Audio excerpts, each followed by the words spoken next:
Teori inilah yang sangat menarik perhatian penyidik Singapura, termasuk perhatian aku juga, karena aku tuh percaya kayaknya ini nih pelakunya, Wak. Hai, assalamualaikum warahmatullahi wabarakatuh. Terima kasih sudah klik video ini.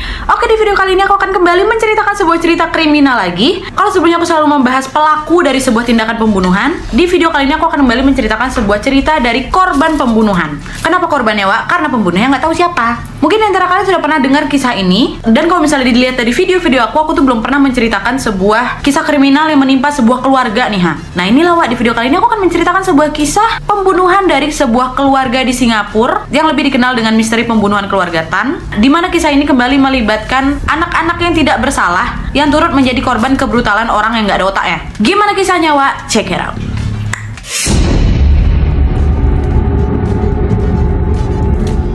Nah, jadi Wak, di tahun 1979. Nah, jadi Wak, di tahun 1979. Emosi aku kan.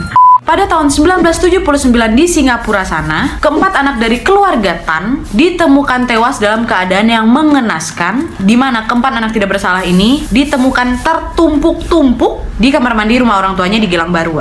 Dan memang kejadian memilukan ini juga dikenal sebagai pembunuhan keluarga Geylang Bahru. Anak-anak ini berusia sekitar 5-10 tahun yang sudah dipercaya menjadi korban dari seorang pelaku yang sangat keji yang sudah menghilangkan nyawa keempat anak ini dengan cara menyelinap masuk ke rumah keluarga ini, Wak. Dan seperti biasa, sebelum aku masuk ke kronologi ceritanya, aku akan mengajak kalian untuk melihat sedikit latar belakang atau profilnya keluarga Tan ini, ya, Wak. Check it out!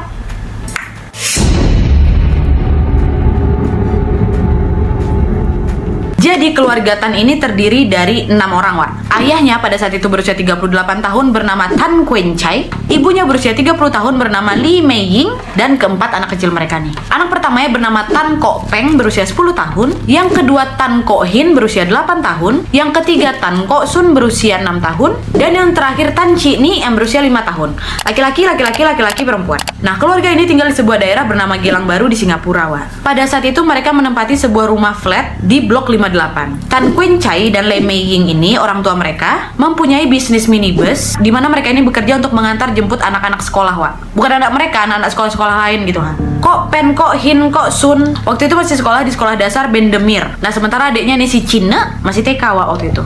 Keluarga mereka ini keluarga harmonis, Wak. Lumayan berkecukupan juga, anak-anaknya juga tumbuh pintar, ramah, periang. Gak ada yang bermasalah lah keluarganya nih, ha. Berkecukupan, harmonis sekali. Tidak ada isu macam-macam di hubungan mereka berdua ini, hubungan mama bapaknya. Anak yang gak pernah bermasalah di sekolah. Di lingkungan sekitar juga mereka dikenal dengan keluarga yang sangat baik. Sampai akhirnya semua menjadi mimpi buruk ketika keempat anaknya ini ditemukan tidak bernyawa di kamar mandi rumah itu. Dan sekarang kita akan masuk ke kronologi tragedi keluarga Tan ini, ya, Wak.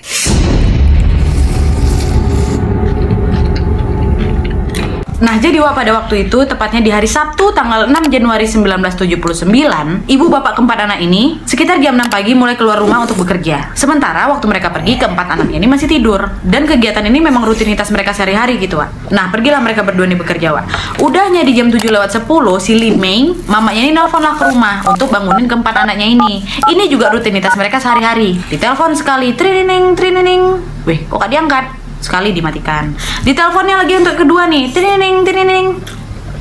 Nggak diangkat juga. Mulai panik nih, aduh kenapa nih kok tumben nih anakku nggak bangun, aku telepon gitu kan. Akhirnya si Lee Mei ini nelponlah tetangga flatnya.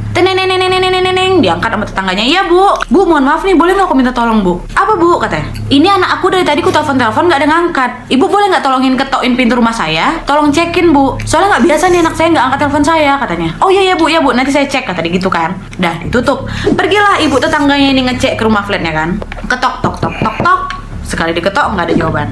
Ketok lagi dong, tok.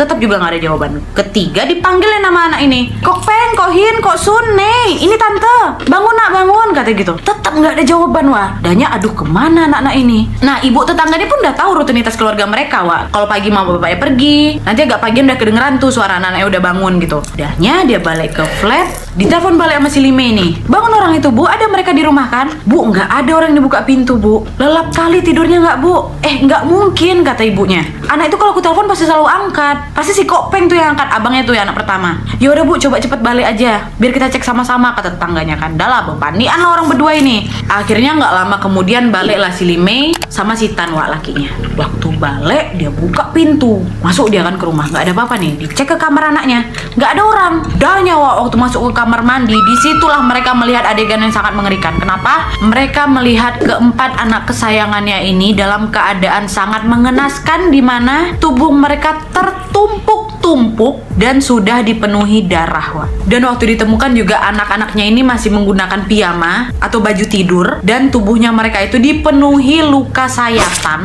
yang sangat-sangat mengerikan akibat serangan buas dari pelaku pembunuhan ini. Dan setelah diidentifikasi, masing-masing dari keempat anak ini memiliki lebih dari 20 tusukan dan tebasan di kepala dan tubuh mereka. Si Tan Chin nih, anak terkecilnya yang perempuan itu, wajahnya disayat, lengan tangannya Tan Kopeng, abangnya, anak tertuanya, terlihat hampir terputus. Dah histeris mamanya, terkejut pingsan sudah si Limei.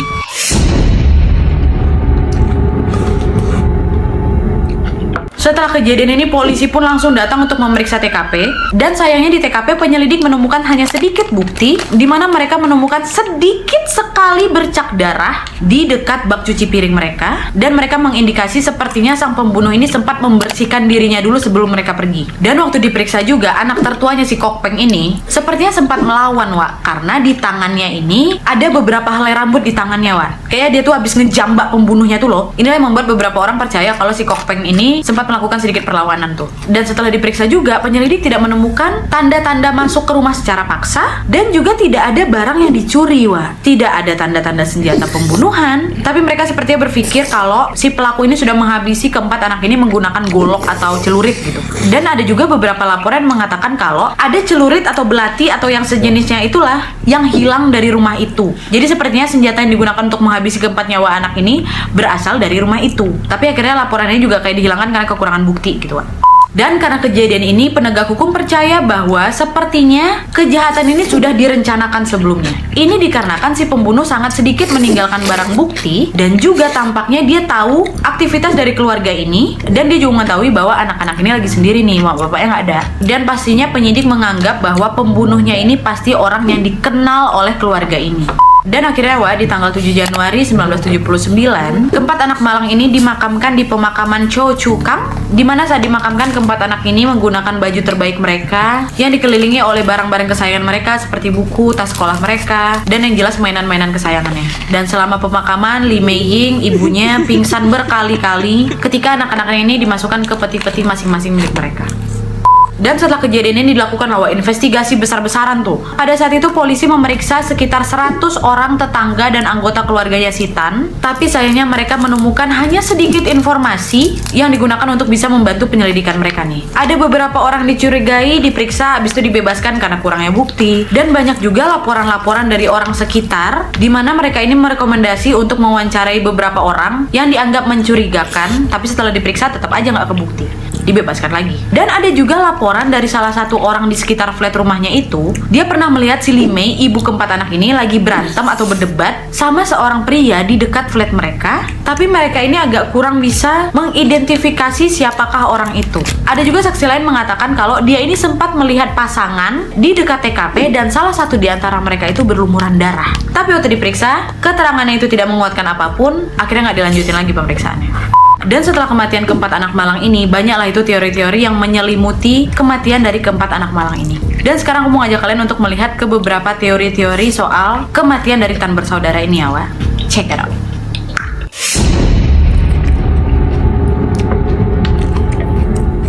Yang pertama adalah surat dari pelaku. Nah, jadi kasihannya si Limei sama si Tan Kuen ini, orang tua anak berempat ini, 2 minggu setelah anaknya meninggal, mereka itu dihujani ejekan-ejekan dari masyarakat, Sampai-sampai pasangan ini menerima banyak kali kartu ucapan tahun baru Cina, tapi isinya ngujat-ngujat semua. Ada yang ngirim kartu gambar anak-anak lagi main. Ada yang ngujat dasar ke orang tua nggak becus jaga anak. Bikin aja bisa kau, jaga nggak bisa, kayak gitu. Sampailah nih Wak ya, saking banyaknya nih, adalah satu pesan yang diduga pesan ini diberikan langsung dari pembunuhnya. Karena di pesan kartu itu tertulis dengan bahasa Mandarin yang ditandatangani sebagai pembunuh. Kalau diartikan, sekarang kamu tidak akan memiliki keturunan lagi. Hahaha. Nah, di sini nih Wak, yang akhirnya mengerucutkan pelakunya nih kayaknya orang dekat keluarga ini. Kenapa? Kalau dilihat kata-kata dari surat itu, kamu tidak akan pernah memiliki keturunan lagi. Memang Wak, setelah kelahiran putri terakhirnya nih, si Lime ini ibunya memang sudah mensterilkan Wak. Mungkin mereka sudah berdiskusi, suami istri sudah sepakat, udah lah yang 4 anak aja ya. Dah, disterilkan lah itu. Dan memang keputusan mereka ini hanya diketahui oleh orang-orang yang dekat dengan keluarga si Tan ini. Entah itu temannya, kerabatnya, mungkin juga ada beberapa keluarganya. Ditambah lagi di kartu tersebut menyebutkan dia memberi sebutan untuk kedua orang tua ini, bapaknya Ah Chai, mamanya Ah Eng. Inilah yang membuat penyelidik sangat percaya sepertinya pelakunya adalah orang sekitar dari keluarga Tan ini Wak. Kejadian mengerikan ini hanya dimotivasi oleh balas dendam. Tapi waktu ditanya ke si keluarga Tan ini, mama bapaknya ini tetap bersikeras mereka nggak punya musuh. Jadi makin bingung lah penyidiknya. Terus siapa yang harus aku salahkan nih? Kalian nggak ada curiga sama siapapun? Enggak. Kalian nggak pernah berantem sama siapapun? Enggak. Terus siapa yang bunuh anak kalian yang nggak tahu kami Pak Polisi? Nah ini akhirnya membuat penyidik itu agak susah Wak mengidentifikasi siapa pelakunya. Itu teori pertama. Teori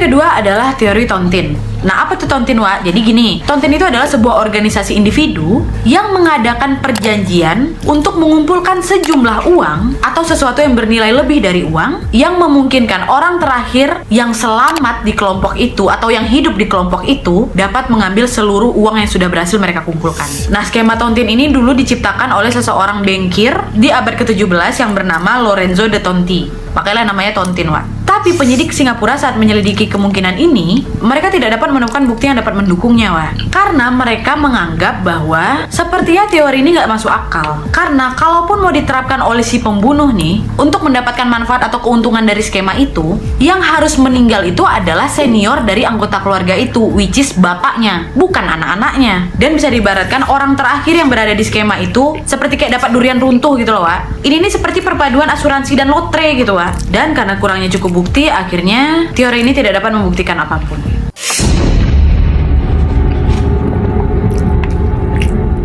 Teori terakhir adalah paman. Teori inilah yang sangat menarik perhatian penyidik Singapura, termasuk perhatian aku juga, karena aku tuh percaya kayaknya ini nih pelakunya, Wak. Kenapa? Jadi gini, setelah diperiksa banyaknya saksi, nggak ditemukan jawaban, adalah nih, Wak, seorang supir taksi datang ke polisi nih. Dia bersaksi, dia bilang, Pak, di hari kejadian itu, sekitar jam 8 pagi, saya jemput penumpang, Pak, di sepanjang jalan Kalangbaru. Supir taksi itu mengatakan bahwa pria yang menjadi penumpangnya itu memiliki noda darah di sisi kirinya yang dia intip di balik spion depannya tuh. Dan waktu dia mau keluar dari taksi, supir taksi ini melihat sebuah pisau menghantam pintu taksinya, Wak. Dah, akhirnya ditanya sama polisi nih kan, gimana ciri-cirinya? Dia sekitar umur 20 tahunan lah, Pak. Rambutnya gini, matanya gini, mukanya kayak gini. Dah, dideskripsikan lah sama supir taksi itu. Dah, ada dibikin sketsa, ditunjukkanlah nih muka ini ke ayahnya si 4 anak ini. Waktu itu ayahnya si Tan Kuen ini kayak, aku kayaknya tahu lah orang ini siapa. Benar, Wak, ternyata laki-laki itu adalah tetangganya mereka yang lumayan dekat juga nih sama keluarga ini. Karena abang ini suka datang ke flat rumahnya untuk minjem telepon. Karena suka datang minjem telepon terus, anak berempat ini lumayan akrab sama si abang ini. Akhirnya menjuluki dia paman. Dah, akhirnya dijemputlah si paman ini, Wak, di rumah flatnya kan. Waktu ditanya, diperiksa lah nih kan sama polisi flat rumah dia nih. Polisi ini bermaksud untuk mencari baju yang ada bercak darah tuh dari hasil kesaksiannya supir taksi. Dicari, nggak ketemu. Hanya peralatan dapur dicarinya, peralatan gudang dicarinya. Sesuatu yang tajam dicari, dicek, tidak menunjukkan bukti apa-apa. Akhirnya, 2 minggu setelah diperiksa, bebaslah paman itu, Wak. Tapi supir taksi itu kesal, Wak. Nggak tahu kenapa si supir taksi itu ngerasa kau ini pelakunya. Pasti aku percaya gitu loh. Nggak tahu dia tuh kayak udah punya feeling aja gitu, Wak. Sepertinya si paman ini udah berhasil melenyapkan barang bukti gitu loh. Dan juga ada yang mengatakan bahwa sebenarnya si paman ini kenapa selalu bolak-balik ke rumah flat itu dengan modus minjem telepon. Paman ini seperti ada hubungan gelap sama si Limei, Wak, mama 4 anak ini. Entah kayak gimana ceritanya, berantem, mungkin si Limei ini mau memutuskan hubungannya dengan si paman. Gak terima si paman ini, itulah dihabisin ke 4 anak itu. Katanya seperti itu. Dan gak tahu kenapa aku pun juga sepaham gitu sama supir taksi itu, kayaknya ini si paman ini pelakunya. Gimana menurut kalian? Bisa komen di bawah.